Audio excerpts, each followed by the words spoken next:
Scotland of India যেমন scenic beauty তেমন কিন্তু তার মিস্ট্রি। আমি তোমাদের পরিতা আজ কিন্তু তোমাদের একদম অন্যরকম একটা জগতে নিয়ে যাব। তো চলো শুরু করা যাক আমাদের ডে 2 এর ব্লগ। পাহাড়ে যাবো আর ব্লাশ লাগাবো না, তা কি আবার হয় নাকি? ভোরে ভোরে ব্লাশ লাগিয়ে তাই বেরিয়ে পড়লাম। সকাল সকাল খাওয়া দাওয়া করে নিয়েছিলাম, তার কারণ আমরা এখন heading towards to Markham valley, যেটা কিনা quite similar to Dzukou valley. মেঘালয়ের পাহাড়গুলো একদম অন্যরকম কালার, মোস্টলি ইন রেড। কিন্তু দেখে এটা খুব খারাপ লাগছে আমার যে পাহাড়গুলো কিন্তু সমানে কাটা হচ্ছে জাস্ট ফর সিভিলাইজেশন।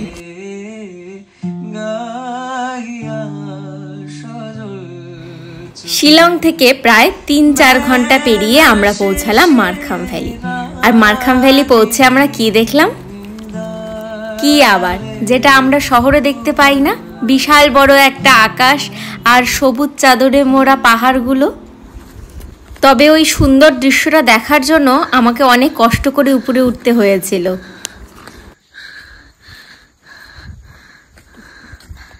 প্লিজ একটু ভিউটা দেখো সবাই,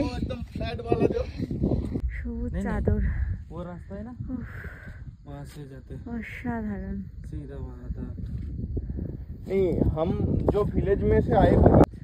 আমরা ভূগোলে পড়েছিলাম না ছোটবেলায়, ওই যে মালভূমির ছাদ, একদম দেখো ফ্ল্যাট এরিয়া। এই যে জায়গাটা দেখো ফ্ল্যাট একদম, scenery scenery.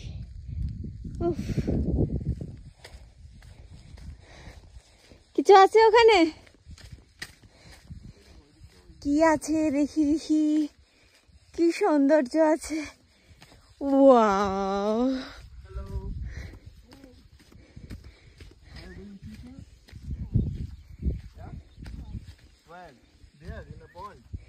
Got any fish? Well, so you got any fish? Where is there fish?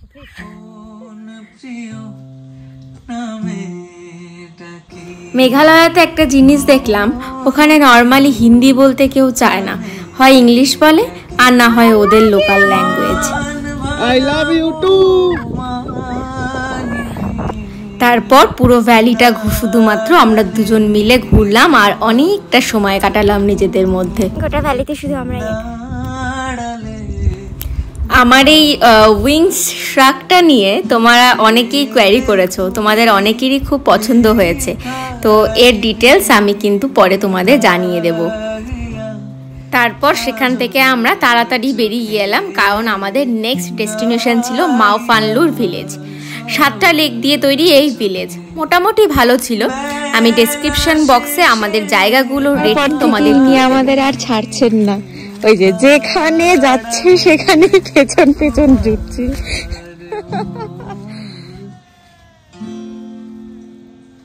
আর এই যে এগুলো ছিল আমাদের দুপুরের লাঞ্চ। এগুলো তাড়াতাড়ি করে খেয়ে নিয়ে আমরা চলে গেলাম আমাদের নেক্সট ডেস্টিনেশন মাও ফালাং স্যাক্রেড ফরেস্ট, যেটা ছিল একদম স্কটল্যান্ডের মিনি ভার্সন। এত গ্রিনারি, এত সুন্দর জায়গা, এত সবুজ, এত বড় আকাশ আমি কিন্তু বহুদিন দেখিনি। তাই ছোটবেলায় যেমন খোলা মাঠ পেয়ে দৌড়াতাম, ঠিক তেমনই দৌড়ে গিয়েছিলাম স্যাক্রেড ফরেস্ট দেখার জন্য। খাসি পিপলরা ভীষণভাবে প্রকৃতির পূজা করে। তারা বিশ্বাস করে আমরা যদি এখান থেকে একটা পাতাও নিয়ে যাই সেটা খুব খারাপ হবে আমাদের জন্য, নাইটমেয়ার হয়ে আসে। আর এই ফরেস্টটা খুবই পবিত্র। আর এই যে আমি প্রথমবার রুদ্রাক্ষের গাছ দেখছি, এটা রুদ্রাক্ষের ফল নিজের চোখে দেখলাম।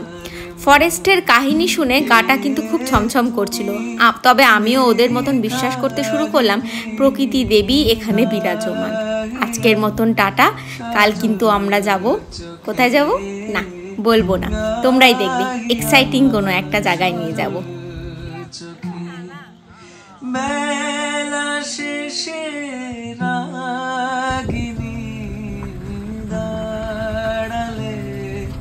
জায়গাটা